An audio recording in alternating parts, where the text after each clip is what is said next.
Hello everyone. Hello hello. Welcome to कू international school channel. मैं आपका मैथ्स मेंटर आज पढ़ाऊंगा मैट्रिक्स का लास्ट पार्ट। तो स्टार्ट करते हैं। इस पार्ट में अपन क्या पढ़ेंगे? Operation on matrix. आव्यूह पर संक्रियाएं। संक्रियाएं बोले तो ऑपरेशन मतलब जोड़ना, घटाना, गुणा, भाग वगैरह ये। ओके। तो फर्स्ट ऑफ ऑल आव्यूह का योग व अंतर। आव्यूहों का योग व अंतर।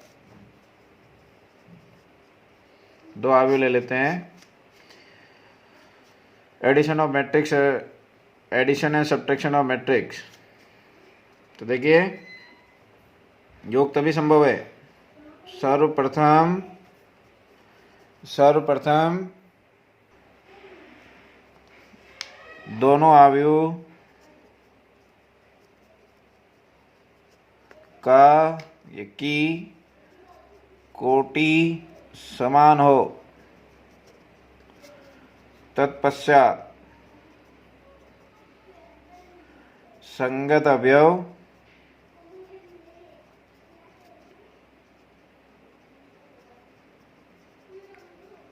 का योग या अंतर होता है।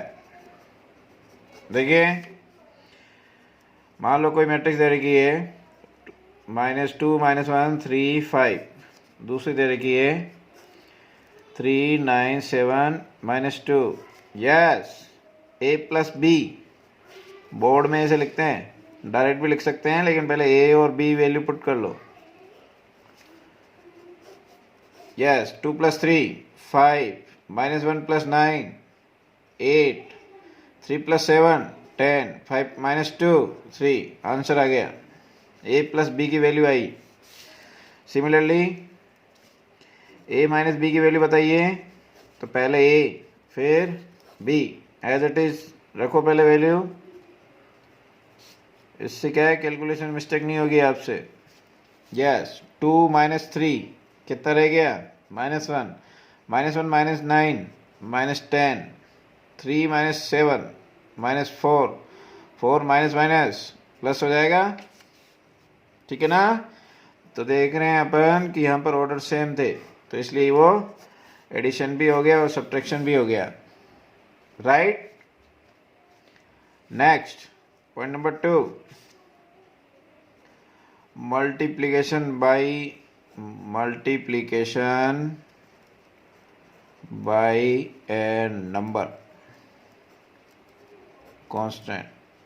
कांस्टेंट से मल्टीप्लाई करना हो मैट्रिक्स को। तो देखिए ए गिवन है ABCD, देन हो तो मैं पूछूं कि के ए की वैल्यू क्या होगी? तो के ए के बी के सी के डी हो जाएगा। राइट। नेक्स्ट इसमें क्या सीखा अपन ने? मैट्रिक्स के सारे एलिमेंट उससे मल्टीप्लाई होते हैं। नेक्स्ट लेट करो कि ये दे रखा है k² A k² B KC KD। तो देखो जिस तरह से सारे मल्टीप्लाई होते हैं तो ठीक उसी तरह से पूरी मैट्रिक्स से कॉमन आते हैं। तो कॉमन क्या आ रहा है? k आ रहा है, ना कि k² आ रहा है। अब ये एज इट इज रहेगा, इससे k कॉमन नहीं ले सकते अपन, लेंगे तो फिर इधर अपॉन में आ जाएगा वो। तो कॉमन नहीं आ रहा है अभी, समझ में आ रहा है? If any factor is common in all the element, then it can be taken outside the matrix. कोई भी एलिमेंट अगर सारे एलिमेंट से कोई कांस्टेंट कॉमन आ रहा है तो उस मैट्रिक्स के अपन बाहर ले लिया जाता है। Similarly if a matrix is multiplied by a constant number, then all its element get multiplied by that number. Right. लिख लेते हैं। अर्थात आव्यूह को किसी अचर राशि से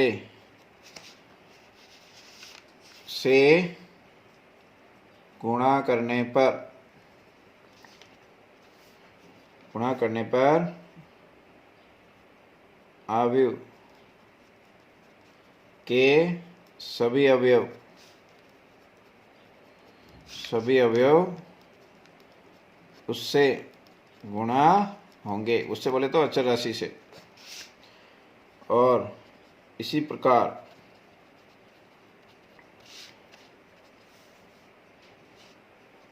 उभयनिष्ठ भी, कॉमन भी, पूरी मैट्रिक्स, ऑल मैट्रिक्स अर्थात मैट्रिक्स के सारे एलिमेंट, ऑल एलिमेंट से लेते हैं।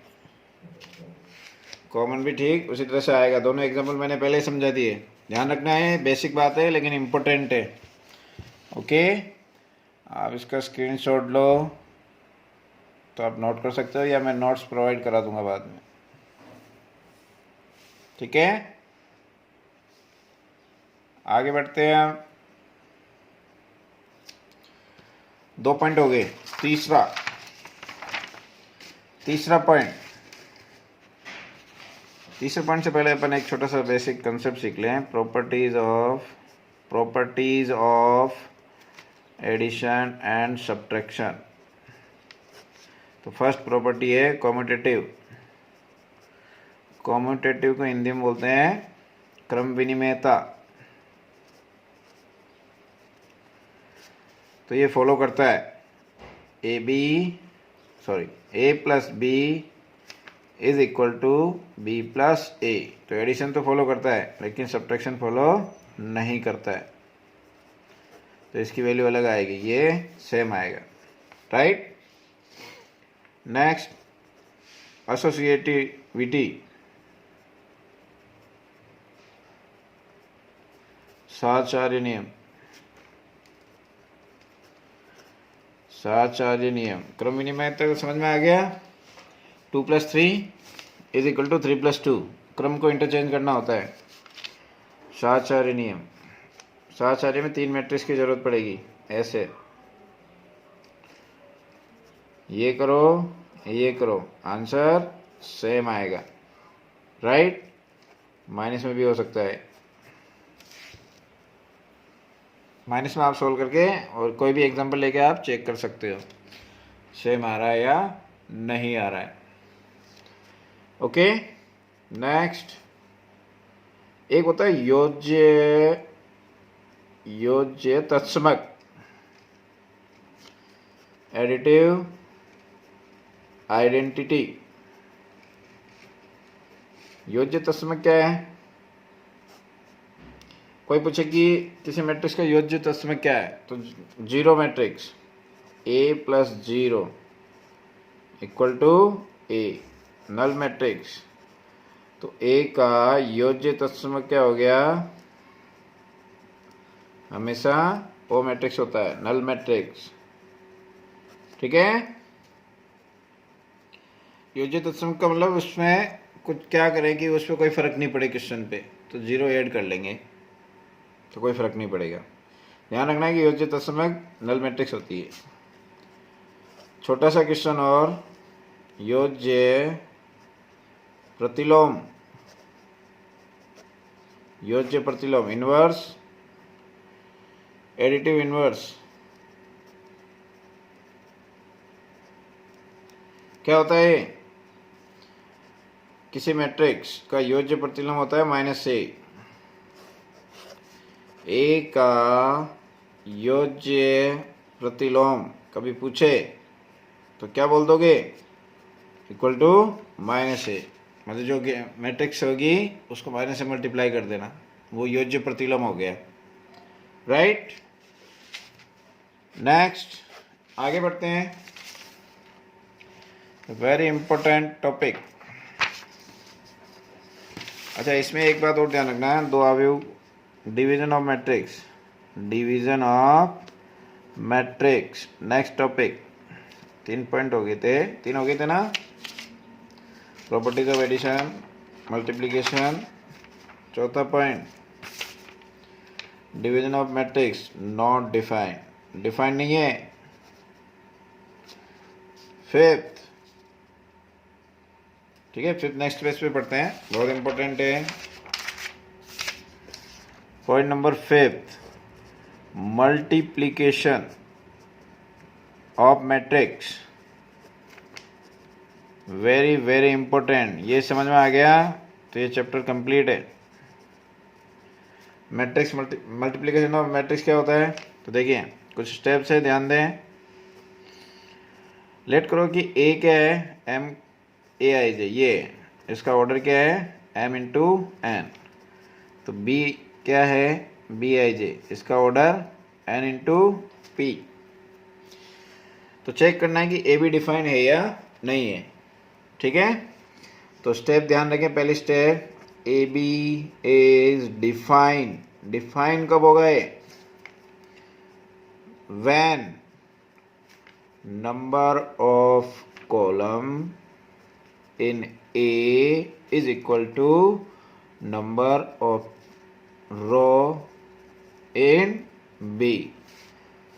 पहले वाले में ए का मतलब फर्स्ट वन और इसका सेकंड, अदर लास्ट वन,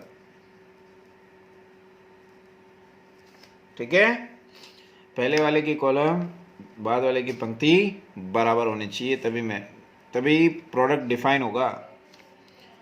अब बात करते हैं second point.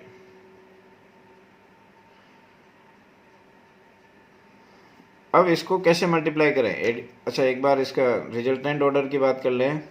Resultant order of A B is क्या होगा, row, total row in A into total column in B, ठीक है। मतलब जो बच गया, यह देखो फर्स्ट वाले का कॉलम, सेकंड वाले बाद वाले की रो सेम है, तो रिजल्टेंट ऑर्डर क्या हो जाएगा, जो बच गया वो क्या बच गया, M into P. A B is define, यहाँ क्या है, ए बी डिफाइन है, वाई, क्योंकि फर्स्ट वाले का कॉलम बाद वाले की रो मिल रही है। क्वेश्चन से और समझाऊंगा, अभी ये समझना है आपको, अभी तो समझ में आ रहा है ना। ओके, तीसरा, मल्टीप्लाई कैसे होगा, using RC method. RC method use करना है। आर बोले तो रो और सी बोले तो column. What is RC method, RC method क्या होगा, फर्स्ट वाले मैट्रिक्स की सभी रो, ठीक है ना, प्रथम वाली, व्हाट इज आरसी मेथड, प्रथम वाली प्रत्येक आव्यूह, प्रथम वाली आव्यूह, दोबारा देखिए, प्रथम वाली आव्यूह की प्रत्येक पंक्ति बाद वाली आव्यूह, प्रत्येक पंक्ति बाद वाली आव्यूह के प्रत्येक स्तंभ का गुणा करें। जो गुणा करोगे उसका योग करें, एट द प्रोडक्ट, गुणा को जोड़े। ठीक है ना। ये 4 स्टेप होती है। सबसे पहले ये देखना है कि डिफाइन है या नहीं है। तो डिफाइन है के लिए क्या करेंगे, पहले वाले में कॉलम, बाद वाले की पंक्ति कितनी है, तो डिफाइन हो जाएगा, अन्यथा नहीं होगा। और डिफाइन होने के बाद रिजल्टेंट ऑर्डर भी पहले देख लिया करो। रिजल्टेंट ऑर्डर क्या होता है, पहले वाले में पंक्ति की संख्या और बाद वाले में स्तंभ की संख्या। ठीक है, ये लिखवाया है इधर। अब आरसी मेथड क्या होता है, आर पहले आ रहा है तो पहले मैट्रिक्स पहले वाले की रो उठानी है, और सी बाद में आ रहा है तो बाद वाले की कॉलम उठानी है। प्रत्येक रो को कॉलम से मल्टीप्लाई करना है। ठीक है, और मल्टीप्लाई करोगे तो उसके प्रोडक्ट को ऐड कर देना है, मतलब एक साथ लिखा जाएगा। एक और आर, एक सी की वैल्यू एक साथ, फिर दूसरे आर और दूसरे सी की वैल्यू एक साथ। एग्जाम्पल से सीखेंगे अपन। यहाँ तक समझ में आया। चलो एक एग्जाम्पल ऐसे ले रहा हूँ। एक की कोटि मान लो 3 इंटू 3, अभी बी की कोटि मान लो 3 इंटू 2, सी की कोटि मान लो 1 into 3। Then which is defined, कौन सा डिफाइन है। यस, इंपॉर्टेंट है, ध्यान दें। तो देखो first question A B C, second A C B, third B A C, fourth question B C A, fifth question C B A B, six के C B ए। ये क्वेश्चन करने हैं अपन को। ये देखना है कि डिफाइन है या नहीं है। तो यहाँ देखो ए बी सी, पहला यहाँ देखो ए बी सी, थोड़ा दूर दूर लिखें, यहाँ पर ऑर्डर लिख देना, दूर दूर लिखें ए बी सी। तो ये 3 इंटू 3 और ये 3 इंटू 2 और 1 इंटू 3। तो देखो डिफाइन हो जाएगा, ए बी डिफाइन। तो ए बी का रिजल्टेंट ऑर्डर क्या आएगा, क्या आ जाएगा, 3 इंटू 2 और लास्ट में 1 इंटू 3। तो क्या डिफाइन होगा, नॉट डिफाइन, क्योंकि इक्वल नहीं है। ठीक है, चलो देखिए ये हो गया। अब सेकंड तुम करना, मैं फिफ्थ कर रहा हूँ। सी ए बी, तो सी का ऑर्डर 1 इंटू 3 था, इसका 3 इंटू 3, और इसका बी का ऑर्डर क्या था, बी का ऑर्डर था 3 into 2, 3 into 2, 3 into 2। Yes, define हो जाएगा, पहले हो जाएगा। तो रिजल्टेंट ऑर्डर क्या आएगा, 1 इंटू 3। ओके, फिर बी क्या है, 3 इंटू 2।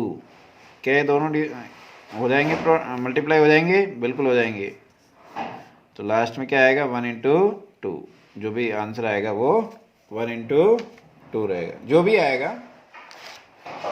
ठीक है, एक लास्ट और देख लो। सिक्स क्या था, सी बी ए, तो 1 इंटू 3।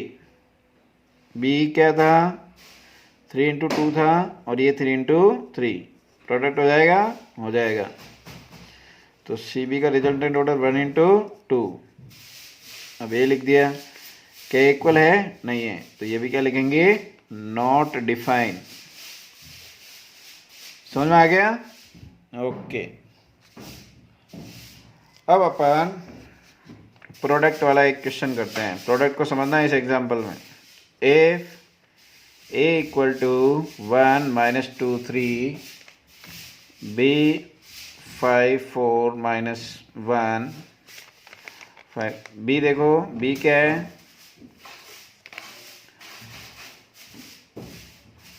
1 माइनस 2 0 5 7 9। ये find value of A B and दूसरा है बी ए।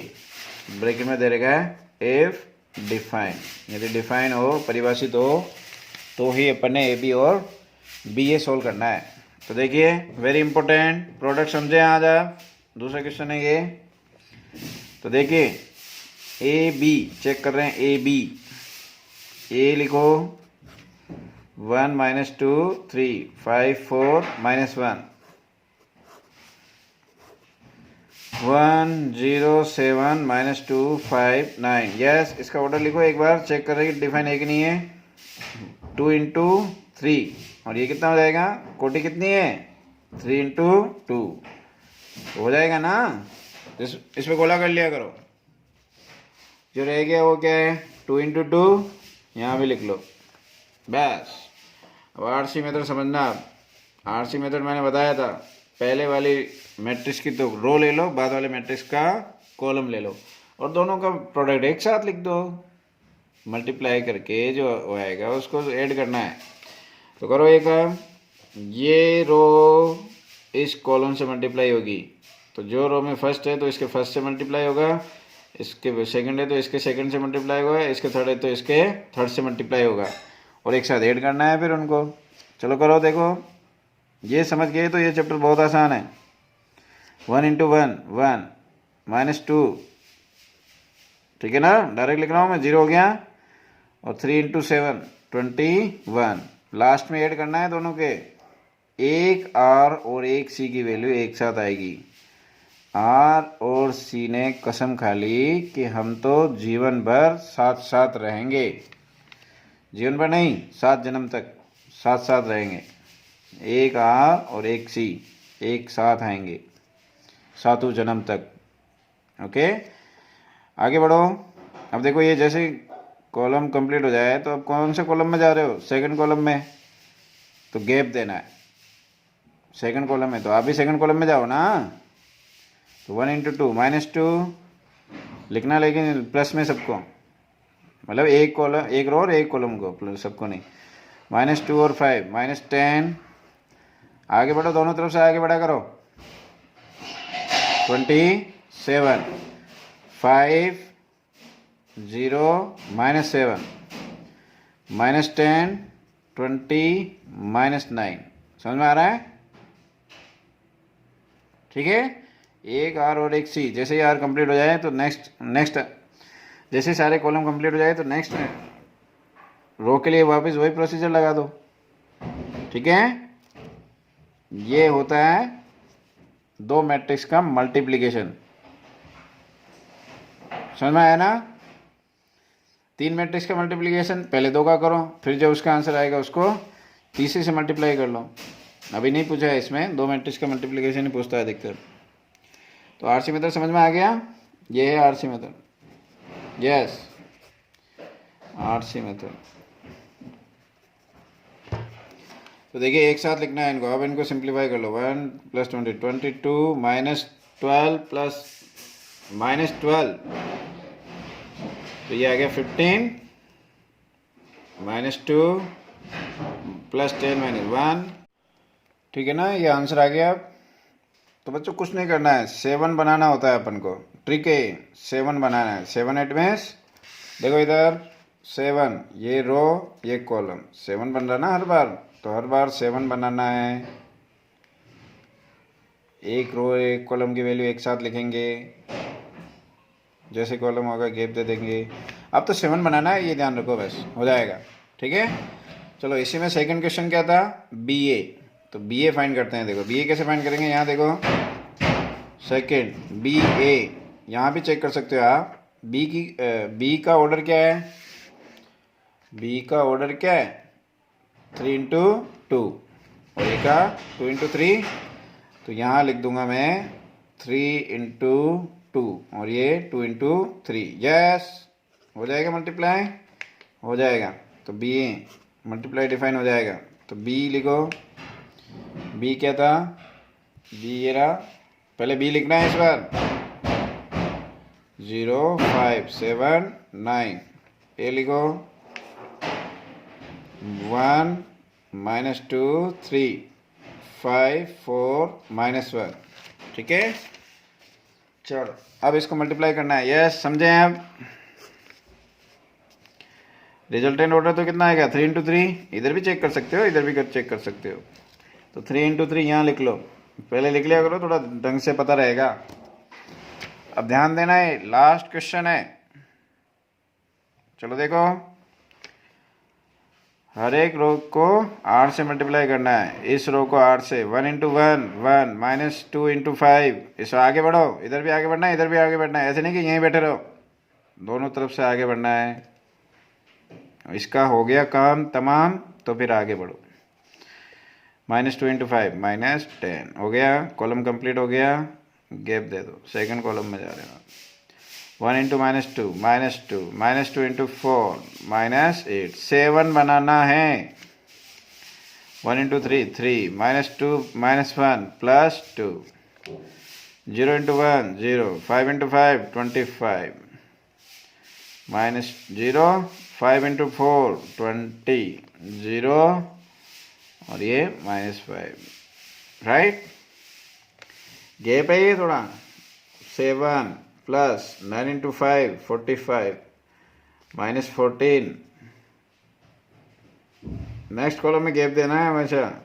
Plus 36 21 minus 9।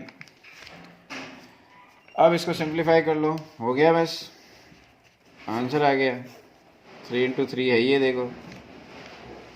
Minus 9 minus 10 5 25 20 minus 5 और ये हो जाएगा 52 36 22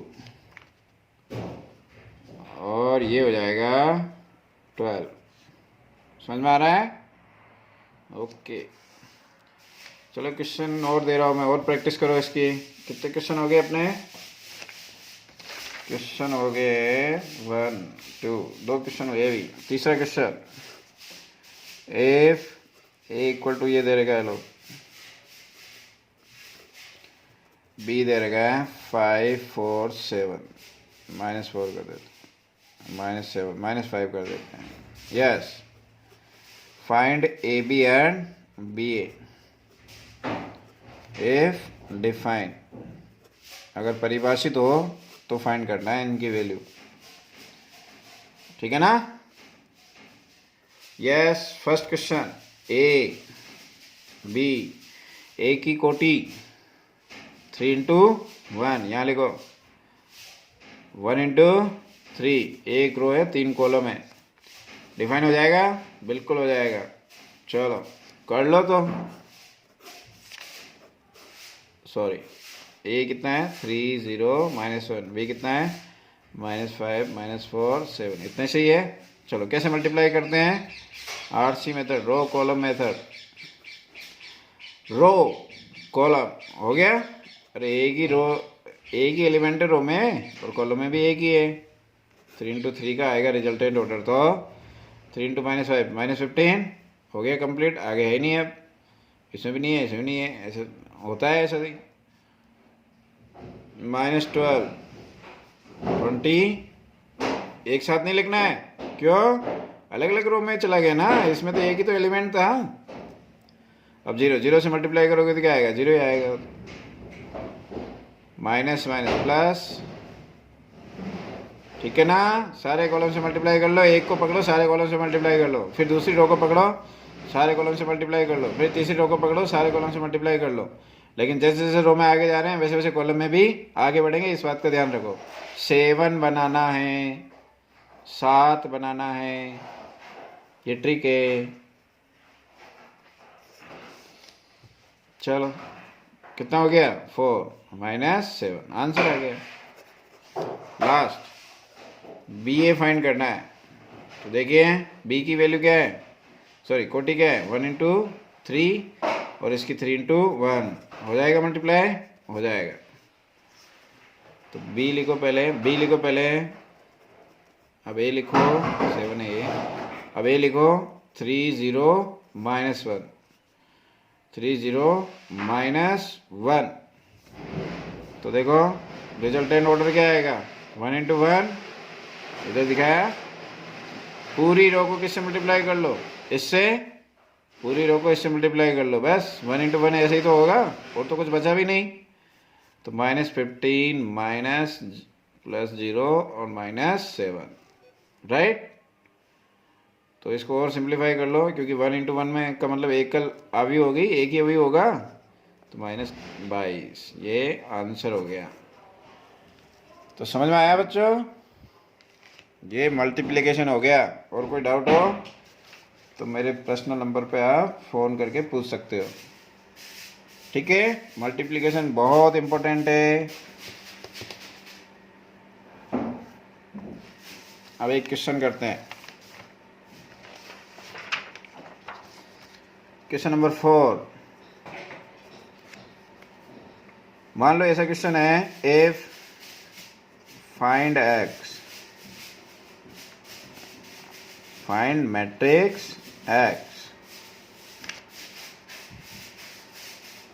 इफ इस तरह से दे रखा है 1 2 3 4 5 6 -7 -8 -9 2 4 6, ये क्वेश्चन है।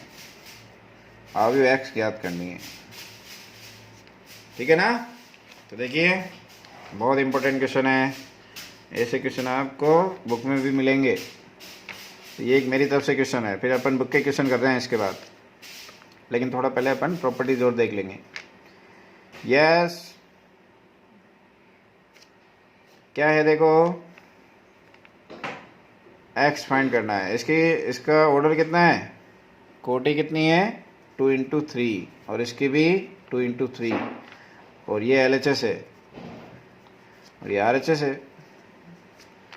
तो LHS इज डिफाइन, LHS परिभाषित हुआ होगा कब? परिभाषित होगा जब ये देखो, ये बाद वाले का रो चाहिए होता है तो पहले वाले का कॉलम चाहिए होता है। When number of column in x is equal to 2, तभी तो डिफाइन होगा। ओके, ऑर्डर ऑफ RHS कितना है 2 इंटू 3, तो रिजल्टेंट ऑर्डर क्या होता है, रिजल्टेंट ऑर्डर है ये रिजल्टेंट ऑर्डर है। रिजल्टेंट ऑर्डर बोले तो LHS मल्टीप्लाई होके ये दे गया होगा। Hence number of rows in x, वो भी कितनी रहेगी, क्योंकि पहले रिजल्टेंट ऑर्डर में पहले वाले की रो होती है ना। Okay, so order of x is कितना हो गया 2 इंटू 2, तो आपको x लेट करनी पड़ेगी, ABCD पुट कर लो यहाँ पर अकॉर्डिंग टू क्वेश्चन। ABCD 1 2 3 4 5 6 7 8 9 -7 -8 -9 2 4 6। तो देखिए इधर, अच्छा दोबारा समझ लो इसको एक बार। मैं ये कह रहा हूँ कि ये LHS क्या हो रहा है, मल्टीप्लाई हो रहा है। तो मल्टीप्लाई कब डिफाइन होता है, पहले की कॉलम बाद वाले की रो सेम हो। तो बाद वाले की रो कितनी है 2, ये पहले वाले की कॉलम के बराबर होगा। तो ये तो कॉलम दे गया, ये चीज़ तो कॉलम दे गई, ठीक है। अब रिजल्टेंट ऑर्डर क्या है 2 इंटू 3, तो रिजल्टेंट ऑर्डर क्या होता है, पहले वाले की पंक्ति बाद वाले का स्तंभ। तो 3 तो 3 ये 2 इसका 2 है, नहीं कि ये वाला है, ठीक है। ओके, आगे बढ़ते हैं। अब इसको मल्टीप्लाई करो, मल्टीप्लाई करना आता ही है RC मेथड, मल्टीप्लाई तो करो एक बार। अच्छा, मल्टीप्लाई में रिजल्टेंट ऑर्डर क्या आएगा 2 इंटू 3 आएगा, चेक कर सकते हो आप। 2 इंटू ये 2 है तो 2 इंटू 3 हो जाएगा, ठीक है। तो देखिए मल्टीप्लाई करें, रिजल्टेंट ऑर्डर 2 इंटू 3, तो इस रो को इस कॉलम से, सारे कॉलम से है ना, तो A प्लस 4B, फिर 2A plus 5B, 3A plus 6B। अब इसको C प्लस 4D दोनों तरफ आगे बढ़ना है, 2C plus 5D, 3c plus 6d equal to -7 -8 -9 2 4 6। दो मैट्रिक्स के बीच में इक्वल का साइन आ जाए तो क्या करना, हमेशा कंपेयरिंग, तुलना से। a प्लस 4b कितना आया, -7। c plus 4d, a b में एक इक्वेशन और बनानी पड़ेगी, तो यहाँ से इक्वेशन बनाओ एक, 2a plus 5b equal to -8। अब तीनों से कंपैरिजन करने की जरूरत नहीं है क्योंकि अपन को a और b यहाँ से आ जाएगा। ठीक है, a और b की वैल्यू यहाँ से आ जाएगी। अब और कंपैरिजन करें, c plus 4d is equal to 2 और 2c plus 5d is equal to 4। अब इसको भी सोल्व करना है, इक्वेशन थर्ड इक्वेशन 4 सोल्व करना है। तो आप देखोगे कि यहाँ से तो वैल्यू क्या आएगी, मैं डायरेक्ट लिख लेता हूँ फिर मेरे को इसका आंसर याद है। वैल्यू आ जाएगी c equal to 2, d equal to 0, a equal to 1, b equal to -2 और x क्या था, a b c d। तो इसे पुट कर लो, a की वैल्यू 1, b की वैल्यू -2, c d, ये आंसर आ गया। ठीक है ना, देखो ये सेटिस्फाई भी कर रहा है, c equal to 2, d equal to 0, 2 आ जाएगा, सबको सेटिस्फाई कर रहे हैं। a equal to 1, b equal to -2, -8, 1 -8 -7। ठीक है ना, ये आंसर। देन लास्ट कुछ थ्योरी और रह रही है, प्रॉपर्टीज ऑफ मैट्रिक्स मल्टीप्लिकेशन। देखिए इधर, फर्स्ट कम्यूटेटिव, क्रम विनिमयता का पालन करता है कि नहीं करता है, नहीं करता है। क्रम विनिमय ये हो जाएगा A B not equal to B A B not equal to B A. Second associativity, साहचर्य का पालन करेगा, यस साहचर्य का तो पालन करता है। कैसे देखो, ऐसे लिख सकते हो और इसका आंसर सेम आएगा। कोई भी क्वेश्चन लेके प्रूव करवा सकता है कि साहचर्य को प्रूव कीजिए, तो ये याद रखना है अपन को। थर्ड, यस वेरी इंपॉर्टेंट,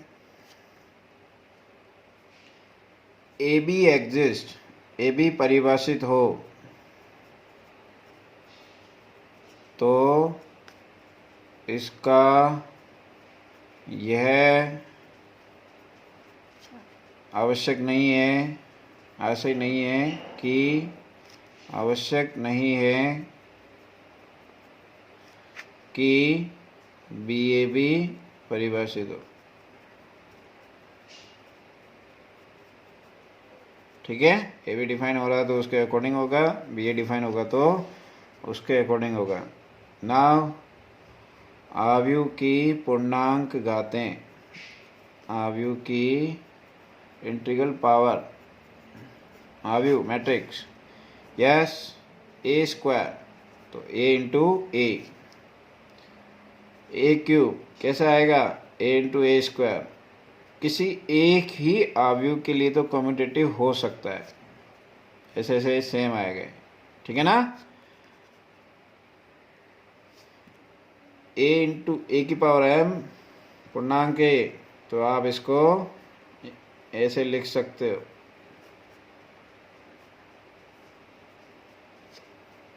ठीक है, a की पावर m और b a की पावर n, तो क्या हो जाएगा, a की पावर m प्लस n हो जाएगा। राइट, ऐसे लिख सकते हो आप। एक और इम्पोर्टेंट बात, a प्लस बी का होल स्क्वायर, ए और बी आव्यूह है, यहाँ पर ए और बी क्या है, मैट्रिक्स है, तो ये आप होल स्क्वायर खोलते हो तो ये गलत है, पूरा गलत है। तो सही क्या है, ए प्लस बी का होल स्क्वायर को ऐसे सोल्व करें आप, ए प्लस बी, ए स्क्वायर ए इंटू ए होता है, तो ए प्लस बी का होल स्क्वायर क्या होगा, A plus B into A plus B. अब ए का मल्टीप्लाई करो ए स्क्वायर, ए का इससे ए बी, और ये बी ए, और ये वापस B into B, B square, तो ये होगा ए प्लस बी का होल स्क्वायर। चलो नेक्स्ट इसके लिए सोल्व करके बताओ, सोल्व करो तुम खुद, सोल्व करो, फिर बाद में देखना सोल्व करने के बाद। मैं सोल्व कर रहा हूँ अब, ए प्लस बी का होल स्क्वायर, तो ए प्लस बी का होल स्क्वायर अभी ये आया था, ये यही पुट करना है, बी ए प्लस बी स्क्वायर। चलो अब ए का मल्टीप्लाई करो, ए का इससे ए क्यूब, ए का इससे ए स्क्वायर बी, ए का इससे, तो ए बी ए स्क्वायर नहीं लिखोगे, ए बी ए। अब बी का बी पहले ये आ रहा है, ऐसे ही आएगा एज इट इज, लेकिन अब यहाँ पर B into B, B square हो जाएगा, और यहाँ पर बी क्यूब हो जाएगा। तो ये मैट्रिक्स की जो डिग्री है, पावर है, घातें हैं, उनको थोड़ा ध्यान रखें आप, ठीक है। पॉइंट नंबर 5 पॉइंट नंबर 5 क्या है, किसी भी मैट्रिक्स को आइडेंटिटी मैट्रिक्स से मल्टीप्लाई करेंगे तो वापस वही मैट्रिक्स आ जाएगी, भले इन्वर्स हो कैसे ही हो। इन्वर्स कैसे फाइंड करते हैं, फिफ्थ वाले चैप्टर में पढ़ेंगे अपन। आई बोले तो 1, आइडेंटिटी मैट्रिक्स 1 से कोई फर्क नहीं पड़ता है मल्टीप्लाई करने पर, ठीक है। अच्छा एक चीज़ और है, आईआईटी में आई थी कि ए बी इक्वल टू 0, तो इसका मतलब ये नहीं कि ए इक्वल टू 0 और बी इक्वल टू 0, क्यों, सिंस दो अशून्य अवयव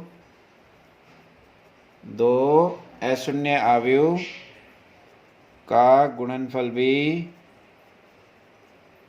शून्य आ सकता है, नहीं आ सकता है, आ सकता है, ठीक है। पॉइंट नंबर 7, एक आईआईटी में ये भी आ गया था, ए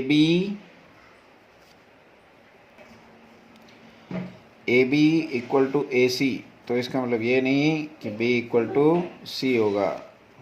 ये कब हो सकता है, बी इक्वल टू सी कब हो सकता है, जब ए क्या हो, नॉन जीरो मैट्रिक्स हो। अगर मान लो ए मैट्रिक्स जीरो मैट्रिक्स है तो बी इक्वल टू सी जरूरी नहीं होता है। तो ये आईआईटी में एक बार पूछा गया था ऐसे ही, तो थोड़ा सा ध्यान रख ले, बेसिक बात है। चलो नेक्स्ट, मैट्रिक्स बहुपद, आव्यूह बहुपद क्या होता है, मैट्रिक्स बहुपद ऐसा बहुपद जिसमें आव्यूह हो, मैं आव्यूह बहुपद कहलाता है। सिंपल है ये तो, मैट्रिक्स पॉलिनोमियल कहलाता है। देखिए इधर, ये कोई बहुपद है,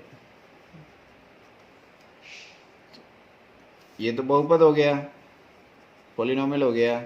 अब मैट्रिक्स पॉलिनोमियल क्या होगा, देखो बहुपद को पॉलिनोमियल कहते हैं।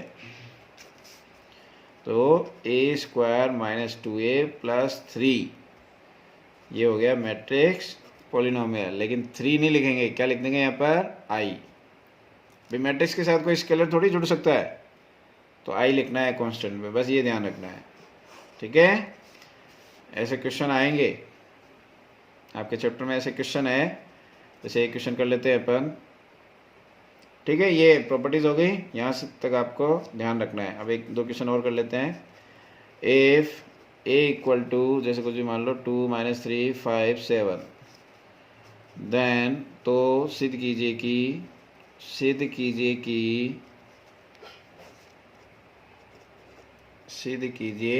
कि यहाँ देखो, ए square minus 9a plus 29i, ये सिद्ध करना है, ठीक है। तो यस ध्यान दें, ए स्क्वायर कैसे आएगा, ए इंटू ए और ए इंटू ए क्या है 2 - 3 5 7, 2 - 3 5 7। अब इसको मल्टीप्लाई करो आरसी मेथड, दिस 2 × 2 4, 4 - 15, ठीक है। आगे बढ़ो -6, -3 × 7 -21, 5 × 2 10, 35 -15 +49, राइट। अब इसको सिंप्लीफाई कर लो थोड़ा, -11 -27 और ये 45, 9 - 4 4, 9 - 5 4, 4 - 1 3, 34। तो ये आ गया A square according to question. A square -9a + 29i। तो देखिए इधर ए स्क्वायर कितना है, ये -11 27 -27 45 34 -9 ए पुट कर लो और +29 आई क्या लिखोगे, ऑर्डर कुछ नहीं है तो गिवन मैट्रिक्स के ऑर्डर के इक्वल ही होता है। क्या बोला, आई का ऑर्डर नहीं दे रखा है तो गिवन मैट्रिक्स के ऑर्डर के इक्वल ही होता है। अब इसको सोल्व कर लो, -11 -27 45 34 -9 से मल्टीप्लाई करेंगे 18 -27 45 63 प्लस 29 0 0 29। यस, पहले माइनस कर लो, इसको माइनस कर लो। नेक्स्ट पेज पे देखिए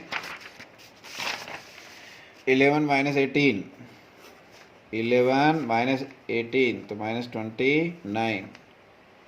ओके, ये तो 0 हो जाएगा, ठीक है ना। यहाँ देखो 45 - 40 ये भी 0 हो जाएगा और 34 - 63 तो -29, 29 0 0 29। तो इसको चेक करो क्या आ रहा है, 0 0 0 आ रहा है। और ओ ध्यान रखें, कभी भी मैट्रिक्स पॉलिनोमियल में बराबर 0 है, 0 का मतलब 0 मैट्रिक्स होता है वो, ठीक है ना। तो ये LHS = RHS, हैंस पार्टी, ठीक है, समझ में आया। ओके, एक क्वेश्चन और, अब आप क्वेश्चन करें 3.2 के, कोई भी डाउट आए तो बाद में पूछे। और मिसलेनियस बोले तो विविध, ये भी आप करें क्वेश्चन, ठीक है। Okay, thank you.